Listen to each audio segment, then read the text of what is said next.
Tumekutanika hapa ili kuweza kukumbushana wajibu wetu kama wanawake, wajibu wetu kama viongozi wanawake wa benki ya CRDB, kwamba tupo kwa ajili ya nini? Tunabadilisha maisha ya Watanzania, tunawahudumia Watanzania pamoja na nchi nyingine zote ambazo tupo pia, Kongo, Burundi pamoja na Falme za Kiarabu, Dubai. Kwa hiyo tumekutana hapa kukumbushana, lakini zaidi kupeana moyo kwamba mwanamke ni kiongozi anayeweza, asikate tamaa, atafute kujiendeleza na kuwa tofauti zaidi, kwa sababu kiongozi si lazima tu uwe na nafasi, unaweza ukaongoza kutoka kwenye nafasi yoyote uliopo.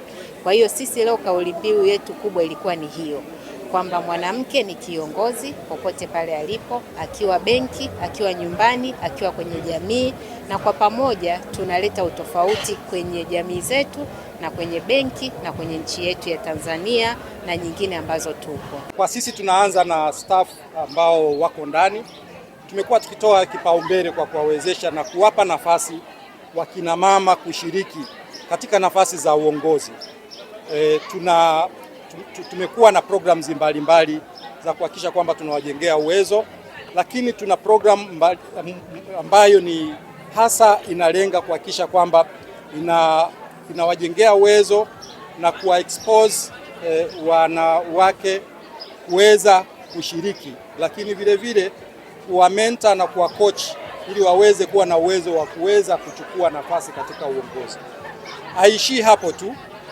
Kwetu CRDB tunajua segment ya kina mama imekuwa na changamoto ya ushiriki katika ujumuishi wa kifedha au kushiriki katika uchumi.